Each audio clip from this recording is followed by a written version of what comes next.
वो यूनिवर्सिटी का सबसे बिगड़ा हुआ नौजवान था। इंतहाई अमीर था, इसलिए शायद बहुत ज़िद्दी भी था। यूनिवर्सिटी की अक्सर लड़कियों से उसका चक्कर था। कोई लड़की उसकी पर्सनैलिटी, तो कोई उसकी खूबसूरती और कोई उसकी दौलत पे मर मिटती। अब उसकी नज़र हम तीनों दोस्तों पे पड़ी थी। हम तीनों का ताल्लुक़ मतवस्त तबके से था। मेरा नाम सानिया है और मेरी एक दोस्त का नाम महविज था, तो दूसरी का नाम कमल। हमारी दोस्ती यूनिवर्सिटी में ही हुई थी। हम शहर के मुख्तलिफ हिस्सों से आते थे। आज भी हम तीनों यूनिवर्सिटी कैंटीन में बैठी थी जब साजिद मीर हमारे सामने आ बैठा था। वो भी हमसे बगैर पूछे, वो ऐसा ही बेझिझक था। बैठते ही बोला, अरे वाह, सारी यूनिवर्सिटी का हुसन तो यहाँ बैठा है और साजिद मीर कहाँ इधर उधर घूमता फिर रहा है। कैसी हो लड़कियों? मैं जवाब में बोली, हम सब ठीक हैं, मगर आप हमारी इजाज़त के बगैर बैठे कैसे? वो मेरी आंखों में देखते हुए बोला, इजाज़त तो दिल में आने के लिए ली जाती है, कैंटीन में तो कोई भी कहीं भी बैठ सकता है। मैं उसके इस जवाब पे लाजवाब हो गई थी। ये कमीना तो ऐसे आंखों में आंखें डालकर बात करता है कि दिल निकाल ले। सच में बहुत कशिश थी उसकी आंखों में। इतने में कमल बोली, आप हमें डिस्टर्ब कर रहे हैं। झूठ मत बोलें, डिस्टर्ब तो हम हो गए हैं, इतना हुस्न एक साथ देखकर। आपने कभी अपनी आंखें देखी हैं? कितनी कशिश है इनमें। मीर साजिद भी तुम्हारे सामने आया तो बेचैन होकर बैठ गया, उठने की हिम्मत ही नहीं हो रही। कमल भी सर नीचे किए मुस्कुरा रही थी। महविश बोली, आप अपने ये डायलॉग कहीं और जाकर मारें, जो आपको कोई फ़ायदा भी हो। यहाँ आप अपना टाइम ज़ाया कर रहे हैं। यकीन करें, वो मुस्कुरा के बोला था, आप टाइम की बात कर रही हैं, हम ज़िंदगी ज़ाया करने को तैयार हैं। वो चंद मिनट में हम तीनों को लाजवाब कर गया था। अब कोई बोलती, उसके पास तो हर बात का जवाब था, और जालिम बात भी ऐसी करता था, अगला बंदा लाजवाब हो जाता।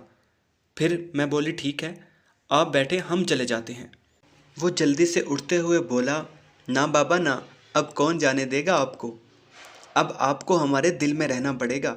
वो मुस्कुराता गले में पड़ी चेन में अपनी उंगली हिलाता और मुस्कुराता दूसरे टेबल पे चला गया और ऊंची आवाज़ में बोला, हारून साहब, कैंटीन का मालिक जल्दी से आया था। जी साहब। वो बोला, आज किसी से पैसे मत लेना, सारा बिल मेरे खाते में डाल दो, शाम को मुझे मैसेज कर देना, पैसे आपके अकाउंट में आ जाएंगे। जी ठीक है साहब। हम भी सारी बात सुन रही थी। कितना घमंड था इस बंदे को अपने पैसों का, कैसे बाप का पैसा ज़ाया करता है। वो उठा और बगैर कुछ खाए पिए जाने लगा। हमारी मेज़ पे रुका और अपने दोनों हाथ टेबल पे रख कर थोड़ा झुक कर बोला, मत इतना सोचें, पैसा इस्तेमाल करने के लिए होता है और लोग प्यार करने के लिए। उसने बारी बारी हम तीनों की तरफ देखा था, मगर हम तीनों खामोश थी। और हाँ, एक ज़रूरी बात, आपको पता है, आप तीनों मुस्तकबिल में मेरी बहुत अच्छी दोस्त बनने वाली हैं, सोचा आपको पहले बता दूं। मैंने गुस्से में उसको उसकी औकात याद दिलानी चाही, मगर उसकी आंखों में देखते ही मेरे जहन में आए सारे अल्फाज गड़बड़ हो गए थे। शायद कोई सहर था उसकी आंखों में, जिसकी तरफ आंख भर के देखता उसे अपना असीर बना लेता। मैंने जल्दी से अपनी निगाहें झुका ली थी। बगैर कोई जवाब दिए शायद मेरी दोस्तों का भी यही हाल होगा, इसलिए तो कोई भी जवाब न दे सकी थी।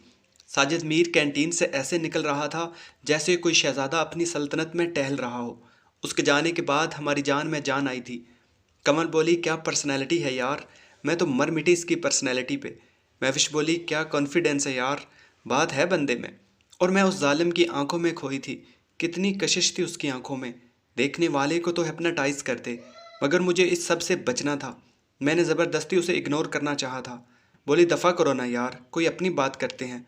वो दोनों बोली थी, नहीं यार, वो कोई दफ़ा करने वाली चीज़ है, वो तो यूनिवर्सिटी का मास्टरपीस है, अब क्या हम उसे ही डिस्कस करते रहेंगे। मैंने उकताहट दिखाते हुए कहा। अब उन दोनों ने भी मौजू चेंज कर दिया था। साजिद मीर सच में अपनी बात का धनी था। दूसरे दिन हम भी कैंटीन में रिफ़्रेशमेंट के लिए आई थी कि वो कैंटीन में दाखिल हुआ। वही बेपरवाह सा अंदाज़, वही अकड़, वही नाज नखरा, वही वजाहत। उसे सबसे पहले मैंने कैंटीन में दाखिल होते देखा था। मैंने उसे इग्नोर कर दिया था, मगर वो कहाँ कुछ इग्नोर करने वाला था। सीधा हमारे टेबल पे आया, ओ लड़कियों, तुम यहाँ बैठी हो, और उधर पूरी यूनिवर्सिटी और मेरा दिल उदास पड़ा है।